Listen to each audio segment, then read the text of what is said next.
Ciao a tutti, siamo qui all'interno dell'area dell'ex Umberto I, all'interno dei vecchi giardini e all'interno anche dei padiglioni che sono rimasti ancora in piedi del vecchio ospedale. È un'area molto particolare questa perché racchiude proprio la zona verde che potrebbe essere aperta alla città, ma non solo. L'area dell'ex Umberto I ha avuto molte ere storiche, diciamo. La parte storica, diciamo, più interessante è che potrebbe essere considerata la fondazione della città di Mestre con il Castelvecchio. Il castello di Mestre, il primo castello di Mestre, il Castelvecchio, è stato eretto nell'XI secolo, ma si presume che anche prima di questa storia ci fosse anche un castrum romano, non ci sono le prove, però comunque una storia antica e sicuramente anche un cambio dei cavalli, mutatio ad nonum, si diceva, no? Un cambio dei cavalli a 9 miglia da Altino. Quindi una storia molto molto antica. Abbiamo degli ingredienti ambientali perché abbiamo un'area verde importante, una zona umida con il Marzenego che è il fiume di Mestre e soprattutto una storia antica, una storia novecentesca con l'erezione del vecchio ospedale e quindi dei passaggi per la storia di Mestre fondamentali e che la città ha vissuto diciamo volta per volta in maniera stratificata come le vere città, dalla storia antica alla storia più contemporanea. E siamo qui con due appunto ricercatori storici.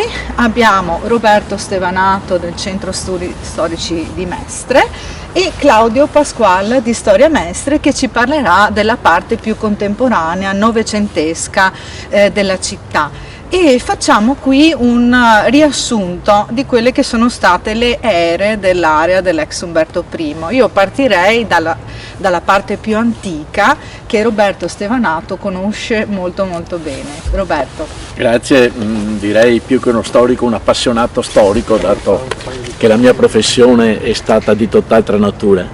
Sì, è un sito di strategico interesse culturale per questa città, è un sito perché per questo motivo deve essere rispettato e valorizzato in questi termini. Comprendiamo benissimo quali sono poi le leggi di mercato, le necessità economiche e quant'altro, però diciamo che io credo sia possibile contemperare le diverse esigenze in un discorso armonico e che possa mettere un po' tutti d'accordo. Torniamo all'argomento. Questo è un sito importante, dobbiamo considerare nell'antichità come era organizzato questo sito. Questo sito era organizzato, ricompreso sostanzialmente fra due fiumi, uno a nord e uno a sud. Quello a nord che proprio lambisce il sito, che è il Marzenego, quello posto un po' più a sud che era il Musone che ormai non esiste più perché è stato intercettato nel 1613 a Mirano ed è rimasto poi un fiumiciattolo, tanto che poi con le successive opere idrauliche sul vecchio alveo dismesso del Musone sono state fatte scorrere le acque del Marzenego ed è quella che attualmente è il Rio delle Muneghe, chiamato Rio delle Muneghe del Marzenego. Quello era il tracciato dell'antico Musone. Ora, questi due fiumi quasi si toccavano, si incrociavano un po' più ad ovest, un po' a ovest di Piazzale Olimpia e poi divergevano. Proprio sull'angolo ricompreso fra le divergenze dei due fiumi era ubicato il Castelvecchio. È ubicato questo territorio dove oggi ci troviamo. Quindi era un territorio che già di natura aveva delle difese naturali, perché i fiumi costituivano in antico delle difese naturali ed erano questi angoli di terra che venivano utilizzati poi per costruirci delle fortificazioni, per costruirci delle residenze importanti, per costruirci dei castelli. Non abbiamo prove, ma abbiamo solamente delle indicazioni che qui potrebbe esserci stato un castrum romano nell'antichità, un castrum romano che potrebbe trovare conferma in alcuni reperti che sono venuti alla luce nella costruzione dell'ultimo padiglione dell'ospedale Umberto I. Purtroppo non c'è stata attenzione su questi scavi, per cui abbiamo semplicemente delle voci riportate, non abbiamo una documentazione, e questo è un peccato. Ma già questo ci conferma che qui sotto potrebbero trovarsi delle reperti estremamente interessanti sotto questa pavimentazione che noi calpestiamo, peraltro anche confermato da Vladimiro Dorigo, ma riportato anche nelle primissime pubblicazioni del Centro Studi Storici, nell'ex casa delle suore che abbiamo qui alle nostre spalle. Ancora nelle parti semi-interrate si ritrovano degli archi, delle colonne dell'XI-XII secolo originali, e quindi diciamo sicuramente antecedenti al Castelnuovo, che è stato costruito poi nel 400 un po' più ad est, e probabilmente che confermano quindi ultime tracce residuali, almeno in vista attualmente, del Castelvecchio.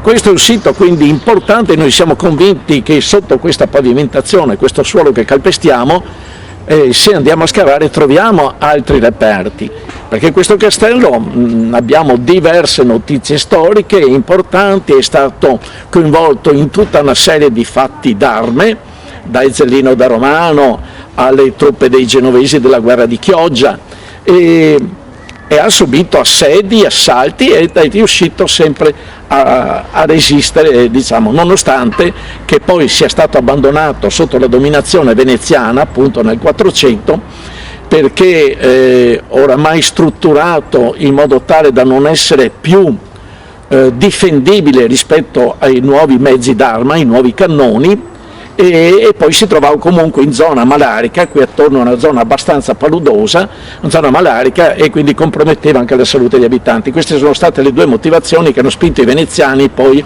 a concentrare, diciamo, l'attenzione nel Castelnuovo, costruendo la cinta muraria, congiungendo delle torri che peraltro già esistevano in quello che viene chiamato storicamente il Borgo di Mestre, attualmente, dove c'è il municipio, la torre civica di Mestre.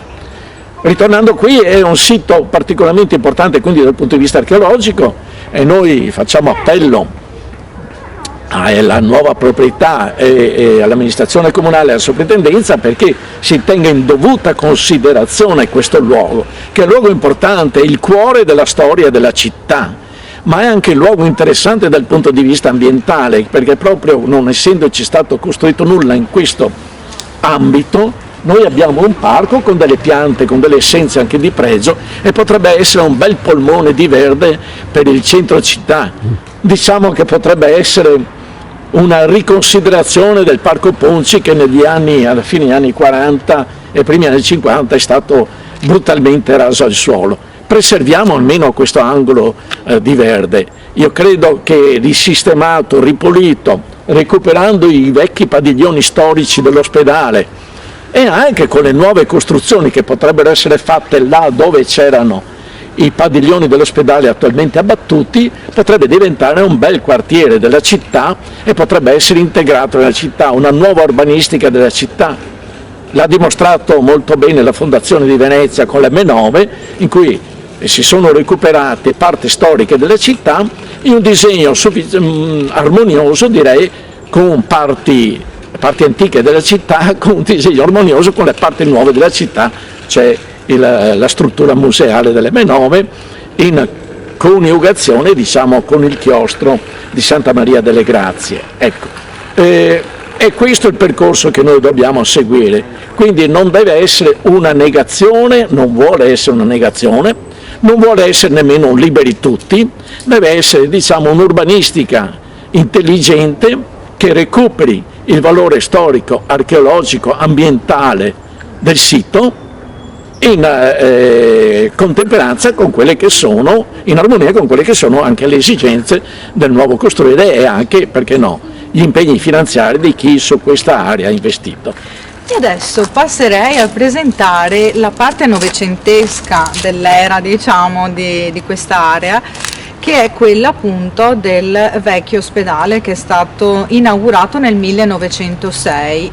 Abbiamo un secolo di storia, dal 1906 al 2008 quando è stato demolito, e questa parte di storia fa parte anche questa della storia della città di Mestre, in quanto l'ospedale è stato voluto ed edificato dal comune di Mestre prima di essere soppresso nel 1926, e quindi fa parte proprio della storia della nostra città, che in quel periodo, nel primo del Novecento, ha avuto uno sviluppo urbanistico notevole.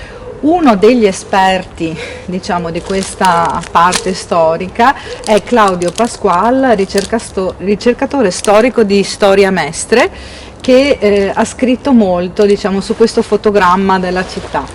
Claudio. Grazie e buongiorno. Allora, la data di nascita dell'ospedale Umberto I è una cifra tonda, in realtà è il 1900, quando il comune delibera l'istituzione di un ospedale a Mestre, individuando qui nell'area di Castelvecchio il sito per il nosocomio. Lo stanziamento è insufficiente, 30.000 lire, quindi si chiama in soccorso la munificenza privata, che risponde in maniera considerevole, tanto è vero che nel 1936 si calcola che fossero 2 milioni e mezzo di lire la somma raccolta. Fondamentale nella fase iniziale è la figura di Pietro Berna, che i mestrini conoscono per via dell'omonimo istituto scolastico che ha fondato. Pietro Berna, farmacista, notabile locale, cattolico fervente, più volte sindaco, una figura di primo piano nella storia di Mestre, e non solo, anche della provincia di Venezia, che nel 1904 regola finalmente i conti con la proprietà del terreno, donando il terreno stesso al comune, fa erigere l'ospedale a ente morale, conferendogli personalità giuridica, e diventa quindi, anche per questi suoi meriti, nel 1906 il presidente del consiglio di amministrazione. Il primo padiglione, come diceva Monica, viene inaugurato nella prima del 1906 ed è il padiglione Pozzan, intitolato al medico primario Tullio Pozzan. Seguirà poi nel 1915, accompagnando la crescita della popolazione mestrina, che già in questa fase è piuttosto considerevole, il padiglione Cecchini, che porta il nome di un altro benefattore, 100.000 lire la sua donazione per la costruzione del padiglione, Cesare Cecchini, imprenditore, già sindaco di Milano, assessore comunale. Immediatamente dopo la guerra, ecco il terzo padiglione, il padiglione Rina de Zottis, che impiega 7 anni per essere realizzato, ed è l'occasione per il primo episodio, il primo, diciamo, tentativo di chiusura di questo ospedale e di trasferimento dell'ospedale in altra sede. Deve ospitare il reparto sanatoriale e lo fa vicino al macello, che sta a poca distanza da qui. Il sindaco di allora, Paolino Piovesana, sindaco fascista, siamo nel 1924, medico anche lui e presidente dell'associazione antitubercolare, sostiene che è il caso di trasferire l'ospedale in altra sede. Avrebbe individuato già l'area in zona Villa Tivan, Borgo Pezzana, per motivi igienico-sanitari, ma non solo. Si prevede una crescita della città anche in quest'area, e Piovesana teme un ospedale incapsulato in mezzo agli edifici, intrappolato, diciamo, fra le costruzioni, con problemi di tipo logistico organizzativo. Parte subito la polemica e una forte opposizione trasversale, che prescinde, diciamo, dall'appartenenza politica. Ci sono ex democratici, ex socialisti, c'è il medico fascista Mareschi, che diciamo, crea un comitato contro il trasferimento e si oppone portando due ragioni. La prima è l'affezione di Mestrini per quest'opera che sentono come propria, che rappresenta un vanto per la città. E la seconda è diciamo, il fatto che qui comunque c'è spazio per ampliare l'ospedale. Come poi prevederà anche il piano rosso, il piano regolatore Antonio Rosso del 1937, poi non approvato e quindi abortito. Cosa temono quelli del comitato? Che dietro ci sia un partito degli immobiliaristi che vuole speculare sulle aree. Ed effettivamente quando si va a votare e il provvedimento è bocciato da 24 consiglieri su 29, i 6 che hanno votato a favore sono o proprietari di terreni nell'area o tecnici o professionisti del ramo costruzioni, per esempio Domenico Tognolo, che ha costruito mezza Mestre realizzando per esempio il teatro e la galleria. In effetti dietro al progetto Piovesana c'è un'idea di città, un'idea moderna, capace di portare verso l'alto i valori immobiliari, tanto è vero che Piovesana non direttamente ma attraverso un articolo anonimo, ma sicuramente da lui ispirato sul Gazzettino, polemizza con gli oppositori del trasferimento sostenendo che hanno diciamo, negato a Mestre la possibilità di un grandioso futuro industriale e commerciale, no?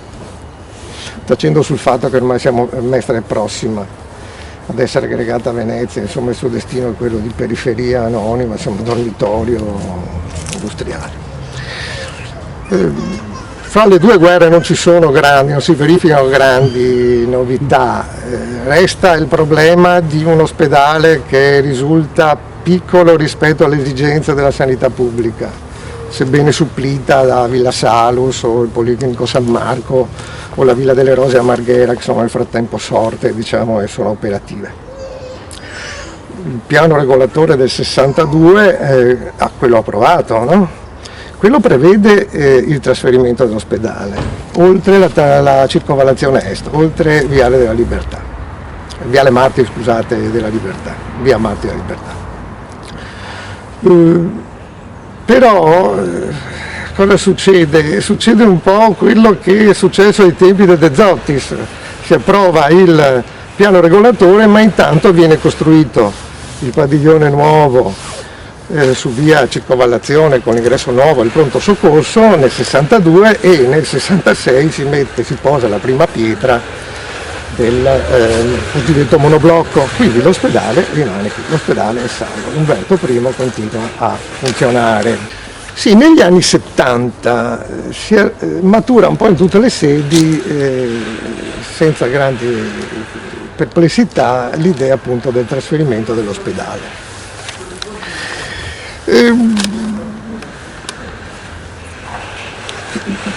Viene individuata l'area diciamo, nei terreni di Zelarino che stanno dove adesso c'è l'area Auchan, no? Però la faccenda si allunga molto. In realtà prima di Zelarino si era pensato di costruire l'ospedale in zona Carpenedo ed era stato chiamato a redigere il progetto il famoso architetto Carlo Monino, progetto che viene effettivamente presentato ma che viene accantonato, bocciato perché l'area su cui dovrebbe insistere il nuovo ospedale è occupata in parte dall'ultimo lembo di un bosco planiziale, il Tinto. Si oppongono gli ambientalisti e Italia Nostra e il progetto va in fumo. Passano alcuni anni, si ritorna diciamo, al progetto di un nuovo ospedale, si individua appunto l'area di Zelarino, il comune acquista l'area per una cifra che supera i 3 miliardi e di nuovo tutto si blocca. E di nuovo le esigenze della sanità chiedono di potenziare le strutture. E quindi a fine anni 90 la storia si ripete, Mestre è una realtà di ricorsi vichiani e la USL decide la costruzione del monoblocchino, il quale viene inaugurato nell'aprile del 2003 e Galan in sede di inaugurazione. Padoan, il presidente della USL, parla di periodo ponte. Galan, volendo parare le critiche, che sicuramente ci sono state, dice ma vabbè, non sembri questa, diciamo, una spesa a fondo perduto. Sappiamo che fra 4 anni questo ospedale chiuderà, se ne aprirà uno nuovo, ma il Veneto vuole offrire ai suoi cittadini, ai cittadini italiani, una sanità di qualità, investe e non spende i soldi.